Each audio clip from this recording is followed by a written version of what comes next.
שבת משיחנו ינהיג קהילתנו כולם יוצאים לקראתו לעזיז רבי דאגון ביתו אשרי כל משפחת ביתו כל אחד הוא איתו מקובלת תפילתו לפני אלוקים אשרי משפחת Avec les deux Akadosh Baruch Hu, que le bon Dieu vous protège, je vous donne à vous tous Barabet Saha.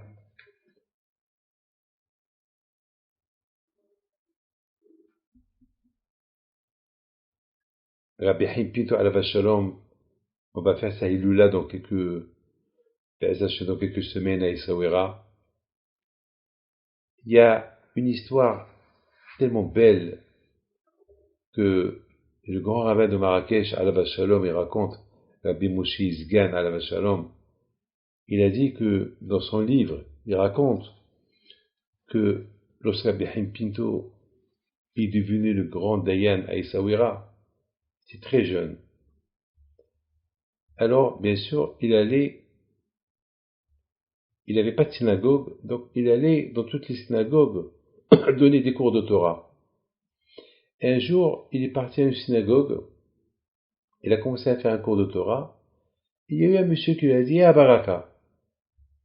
Un monsieur lui a dit, Baraka, ça suffit, tu as trop parlé. Et on a faim. L'heure. Rabbi Haim Pinto Alav Shalom, il le regarde, et il lui dit, mais aujourd'hui c'est Shabbat Agadol. Et Shabbat Agadol, c'est le Shabbat que il faut parler des halachot de Pessah. Il dit, ah, d'accord, l'après-midi encore, un peu à l'après. Rabbi Haim Pinto Alav Shalom, il n'a pas voulu se disputer avec lui. Il s'est tué, il a subi la honte, et au même moment, il lève ses yeux vers Hachem, devant tout le monde. Il dit, Hachem, aide-moi à construire une synagogue, comme ça je serai patron de ma synagogue, et personne ne va me dire Baraka, comme qu'il m'a dit ce monsieur-là. Parce que celui qui veut venir prier avec moi, il saura que chez moi, c'est moi le patron.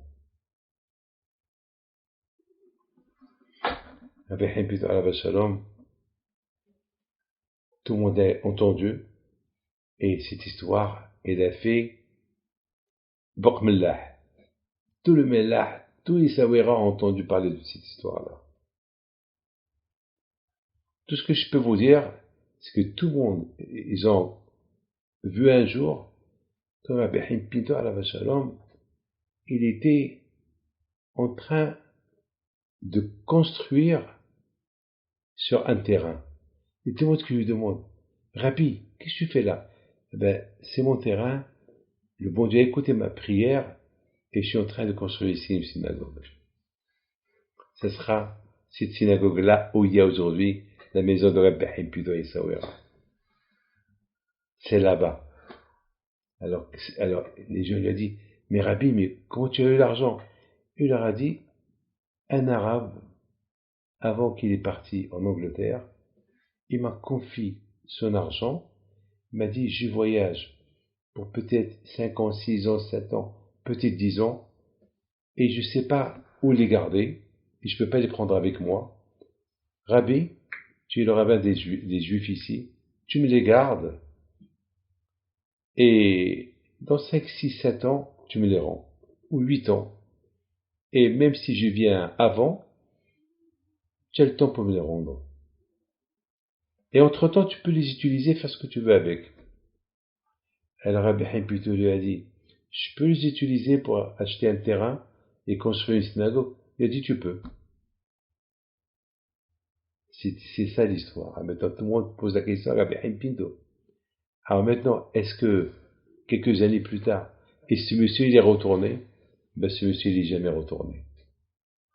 Mais Rabbi Haim Pinto, après, parce qu'il a vécu longtemps, après 70 ans, parce qu'il a vécu presque 96 ans, après 70 ans de sa vie, il a laissé un testament à ses enfants. Il leur a dit que la maison de Rabbi Haim Pinto, elle est invendable. Et si vous devez la vendre, si jamais il vient un musulman marocain, il s'appelle, c'est Abdelrahman, il leur a donné le nom, vous êtes obligé ou de le payer la somme qu'il m'a prêtée pour construire parce que je ne sais pas où ce qu'il est. Donc jusqu'à maintenant, cette maison de Rabbi Himpito, elle est invendable, on ne l'a pas vendue. Parce qu'il a écrit dans son testament qu'il ne faut pas la vendre. Donc jamais, mon père, Rabbi Himpito, ne l'a pas vendue. Et mon père, il a acheté tous les parts de tout le monde. Et il a écrit, et jamais, jusqu'à maintenant, elle est invendable, elle est là.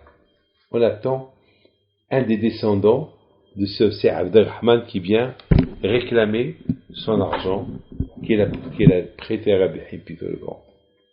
Voilà la bataille, Rabbi Himpito, la Kudusha, le Kouah de Rabbi Himpito. Au moment qu'il a prié à Kadosh Baruch Hu, Hachem, aide-moi à construire ma propre synagogue pour que je fais là, dedans ce que je veux. Et c'est cette histoire-là qu'il a rendu Rabbi Himpito fameux.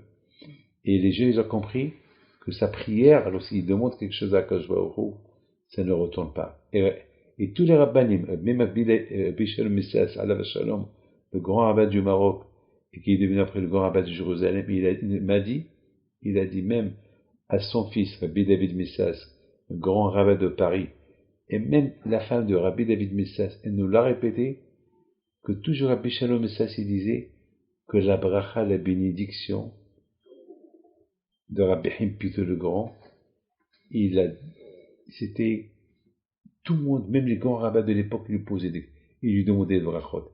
Il a dit qu'il avait un don, il faisait là une bracha, sa bracha a été acceptée. Et même ses enfants, ceux qui suivent son chemin à lui, comme qu'il était, leur bracha, et ne retourne pas. Mais il faut suivre le chemin de Rabbi Himpito. Mais si on ne suit pas le chemin de Rabbi Himpito, eh bien, la bracha, il n'y a pas de bracha. Mais à partir de cette histoire-là, il y a Baraka, qui lui a dit ce monsieur-là, Rabbi Himpito, il a prié, et le même jour, ça veut dire, Shabbat est passé, samedi soir, il rencontre ce monsieur-là, qui vient chez lui, il lui donne l'argent, il achète le terrain le demain. La même semaine, il a commencé à construire la synagogue. Que son zéro soit avec vous tous. Amen.